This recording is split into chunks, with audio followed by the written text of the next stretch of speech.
और क्या आपको पता है, अमरेंद्र बाहुबली यानी प्रभास के कंधे पे सिर्फ बड़ा सा शिवलिंग नहीं बल्कि 1000 करोड़ रुपए का कर्जा भी था, जिसके चलते वो बैंकरप्ट हो गए थे। और ये कंगाली का शनि कई बॉलीवुड एक्टर्स के सिर पे मंडरा चुका है, जैसे अपने बिग बी, जिन्हें बैंकरप्सी की वजह से अपने बंगले को गिरवी रखना पड़ा, और अभिषेक को बॉस्टन की पढ़ाई छोड़कर मुंबई आके प्रोडक्शन बॉय का काम करना पड़ा।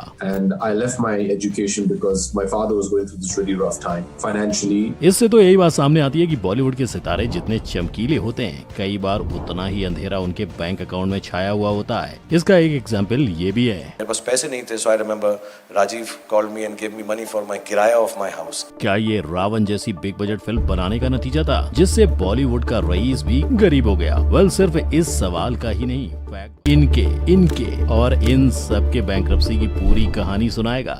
नंबर 1, अमिताभ बच्चन। लोगों को करोड़पति बनाने वाले बिग बी को अपना बंगला गिरवी रखना पड़ा था, और साल 1999 के मैगजीन में ये तक छपने लगा था। पर इतने बड़े एक्टर पे ऐसी नौबत आई क्यों? तो हुआ ये था कि 1990 से 2000 तक उनकी गंगा जमुना सरस्वती, जादूगर और तूफान जैसी मूवीज लगातार फ्लॉप होती जा रही थी, जिसके बीच उन्होंने फिल्में बनाने के लिए अपनी खुद की कंपनी ABCL यानी अमिताभ बच्चन कॉर्पोरेशन लिमिटेड खोल दी। पर कंपनी के कुछ गलत फैसलों ने कंपनी को भारी नुकसान पहुंचाया, जैसे कि मिस वर्ल्ड 1996 का इंडिया में होस्ट करना, मृत्युदाता, 7 रंग के सपने, नाम क्या है जैसी फ्लॉप फिल्में करना, और उस AB baby the music album जैसा फ्लॉप प्रोजेक्ट करना। और फिर क्या, कंपनी अपने साथ अमिताभ को भी ले डूबी। अमिताभ बैंकरप्ट हो गए। 90 या 100 करोड़ के हमारे ऊपर कर्जा था। इसका नतीजा ये हुआ कि अभिषेक को अपनी पढ़ाई तक छोड़नी पड़ी थी। वो बोस्टन यूनिवर्सिटी छोड़ के सीधा पापा की कंपनी में प्रोडक्शन बॉय का काम करने लगे। दोनों पिता पुत्र ने मिलके बहुत कोशिश की खुद को और अपनी कंपनी को बचाने की, पर हालात सुधर नहीं रहे थे। तो फिर से उन्होंने अपने एक्टिंग के करियर को अपनाने का डिसाइड कर लिया और सीधा पहुंच गए यश चोपड़ा के ऑफिस और मांग ली एक फिल्म। और फिर क्या,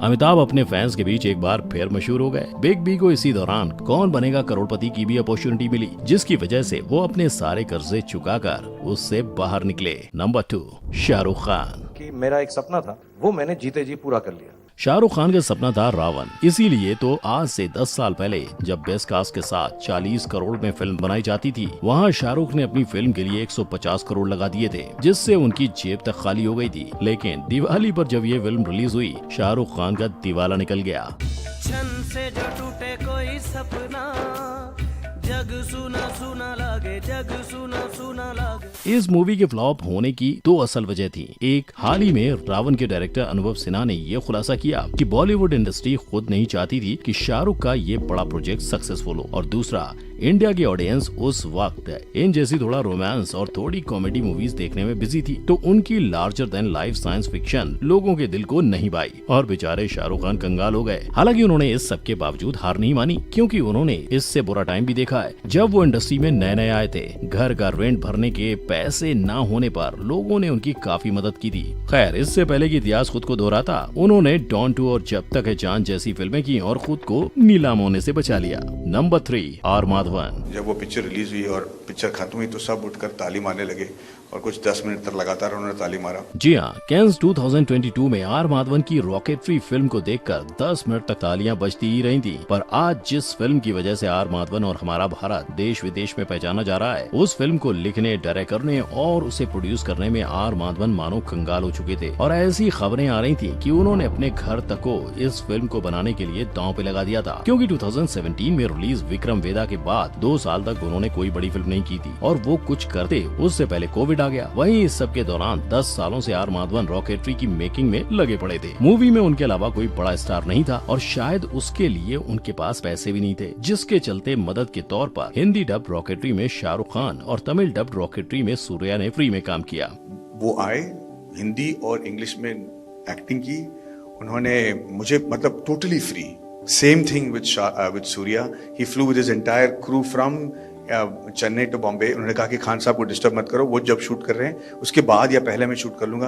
you know, that much of adjustment. He also didn't take any money. इस मूवी ने बॉक्स ऑफिस पर 50 करोड़ का कलेक्शन किया, पर इससे आर माधवन अपना घर फिर से पा पाए हैं या नहीं, ये अब तक कंफर्म नहीं हुआ है। लेकिन फिकर नॉट, उनके नए अपकमिंग प्रोजेक्ट्स देखकर तो यही लगता है कि जल्दी वो मालामाल होंगे।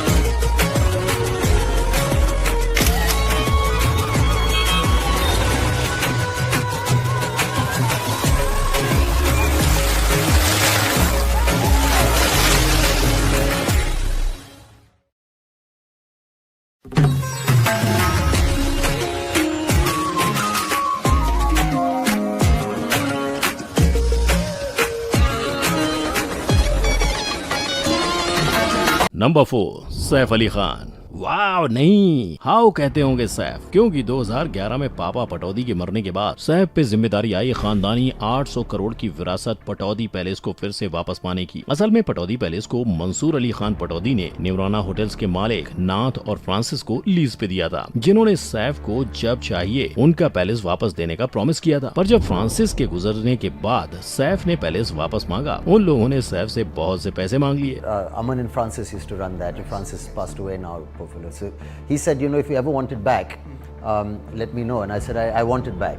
So they had a conference and said, okay, you have to give us lots of money. और सैफ अपने घर को वापस पाने के लिए पैसे जोड़ने में लग गए। उनके पैसे जुड़ते उससे पहले ही अमृता ने उनसे डिवोर्स मांगा और डिवोर्स में 5 करोड़ की एलिमनी, जिसके चलते जैसे तैसे करके घर चलाने वाले सैफ मानो रोडपति होने वाले थे। पर उन्होंने हालातों से हार नहीं मानी। अपने कर्जों को चुकाने के लिए नापसंद होने के बावजूद उन्होंने बॉलीवुड में सेकंड लीड रोल्स किए, जिससे मिले पैसों से उन्होंने पहले एलिमनी चुकाई और फिर अपने घर का कर्जा चुकाकर 2014 में अपना पटौदी पैलेस वापस पा लिया। लेकिन आप ये सेम स्टोरी किसी को सुनाओ, उससे पहले ये जान लो कि सैफ एक बार अपने एक इंटरव्यू में पटौदी पैलेस बिना पैसे भरे पाने की बात भी कर चुके हैं। तो अब उनके कौन से इंटरव्यू की बात सच्ची थी और कौन से वाले की झूठी, वो आप उन्हीं से पूछ सकते हो। नंबर 5, प्रभास। कुछ इस तरह प्रभास अपने 1000 करोड़ के कर्जे को लेकर कोरोना पैंडेमिक के दौर में चल रहे थे, क्योंकि लॉकडाउन में थिएटर्स बंद होने के चलते ओटीटी प्लेटफॉर्म पे मूवीज रिलीज करके लॉस उठाने वालों में प्रभास के 2 प्रोडक्शन हाउस भी शामिल थे। आज प्रभास 150 से 200 करोड़ के नीचे फिल्म साइन नहीं करते हैं, पर तब उनके लिए ये कर्जा चुकाना नामुमकिन था, क्योंकि उन्होंने 5 साल तक सिर्फ एक फिल्म पर काम किया था और इस दौरान उन्होंने 18 करोड़ की एडिशनल इनकम जो वो एंडोर्समेंट से कमा सकते थे उसे भी ठुकराया था। यानी कि प्रभास चारों तरफ से बैंकरप्सी की खाई में गिरते जा रहे थे। अब आज वो इस कर्जे से बाहर आए या नहीं, ये बात तो खुद गूगल भी नहीं जानता। अगर आपको पता हो तो मुझे नीचे कमेंट सेक्शन में जरूर बताइएगा। नंबर 6, आमिर खान। क्या आपको पता है मूवी फ्लॉप होने की वजह से मिस्टर परफेक्शनिस्ट आमिर खान को मूवी के लिए ली 100 करोड़ की फीस लौटानी पड़ी थी। जी हाँ, और मूवी फ्लॉप होने की वजह थी #बायकॉट बॉलीवुड। हुआ ये था कि 2014 में पी की मूवी आई थी, तो उसमें दिखाए गए कुछ सीन से लोगों के धार्मिक सेंटिमेंट्स हर्ट हो गए। उसके बाद 2015 में आमिर ने कुछ ऐसे स्टेटमेंट दे दिए। We move out of India. Now that's a disastrous and very big statement for Kiran to make to me. Of course इससे लोगों के बीच आमिर की पॉपुलैरिटी कम हो गई। अब हालांकि लोग बीते वक्त के साथ ये भूलने लगे थे, पर लोगों की यादों से सब कुछ पूरी तरह मिटता उससे पहले ही #बायकॉट बॉलीवुड ट्रेंड में आमिर की मूवी लाल सिंह चड्ढा का नाम आ गया। उनकी स्टेटमेंट की सारी पुरानी क्लिप्स वापस वायरल हो गई और नतीजा लाल सिंह चड्ढा तो फ्लॉप हुई, साथ में आमिर के 4 साल की मेहनत पर भी पानी फिर गया। आमिर इस फेलियर से बाहर आते उससे पहले किरण राव के साथ उनकी शादी भी टूट गई, जिस वजह से किरण ने 500 करोड़ की एलिमनी मांग ली। एक तरफ लगातार 2 फिल्मों का फेलियर और दूसरी तरफ किरण के 500 करोड़ की मांग, दोनों ने मिलकर उन्हें मानो बैंकरप्ट कर दिया। Number 7, Robert Downey junior. कैदी नंबर P50522। एक वक्त था जब लोग आयरन मैन को इसी नंबर से जानते थे और इसके जिम्मेदार रॉबर्ट डॉनी जूनियर थे। उतने ही उनके पिता, जिन्होंने रॉबर्ट को 5 साल की उम्र में चाइल्ड एक्टर बनाया। 6 साल की उम्र में उनके हाथों में वाइन और हरी घास थी और 8 साल की उम्र तक रॉबर्ट एक ड्रग एडिक्ट बन गए। पर ड्रग एडिक्शन उन पर तब हावी हुआ जब उन्होंने इस फिल्म में ड्रग एडिक्ट का किरदार निभाया, जिसके चलते उनका गर्लफ्रेंड से ब्रेकअप हुआ। वो बेरोजगार हो गए और बेघर होके वो रास्ते पे आ गए और फिर वही हुआ जिसका डर था। रॉबर्ट को 1996 में नशे और पिस्टल के साथ गिरफ्तार किया गया और उन्हें 3 साल की जेल हो गई। पर शायद ये जरूरी था, क्योंकि जेल में फूटी कौड़ी के बिना 1-1 घंटे तक पिज्जा पैन घिसकर सिर्फ 60 पैसे कमाने के बाद उन्हें अकल आई कि उन्हें अपनी जिंदगी बदलनी होगी और 2003 से उन्होंने अपनी लाइफ को ऐसा घुमाया है कि आज हर कोई इन्हें रियल सुपर हीरो मानता है। नंबर 8, जैकी श्रॉफ। ये नहीं रोते रहना, अरे मेरे को ये नहीं मिला, अरे मेरी उम्र होते जा रही है, वो मुझे काम नहीं मिला। अरे हटा यार, तू जो चल रहा है फिर रहा है, तेरे हड्डी में दम है, बहुत हो गया भाई। जैकी दादा के इसी एटीट्यूड ने उन्हें हौसला दिया होगा जब वो एक बार नहीं 2-2 बार बैंकरप्सी का सामना कर रहे थे। इनके साथ कंगाली का पहला हादसा तब हुआ जब इनकी बेगम जान की फिल्म में इन्होंने अपनी सारी जमा पूंजी लगा दी, मगर पायरेसी के चलते वो मूवी बॉक्स ऑफिस पर कुछ नहीं कमा पाई। अब बॉक्स ऑफिस फेल, यानी पैसे डूब गए, जिस वजह से कर्जा चुकाते चुकाते जैकी का घर तक बिक गया। अब जैकी सिर्फ नाम के हीरो थोड़ी है, वो हालातों से लड़े और फिर से अपने पैरों पे जैसे तैसे खड़े हुए, पर कंटिन्यूस फ्लॉप के चलते वो फिर से कर्जे में डूबे और बेचारे जैकी बैंकरप्सी के पहाड़ से लुढ़कने ही वाले थे कि बॉलीवुड के गॉडफादर यानी सलमान भाई ने उनकी मदद करके उन्हें बचा लिया। बस तब से लेकर आज तक इनकी दोस्ती कभी कम नहीं हुई है।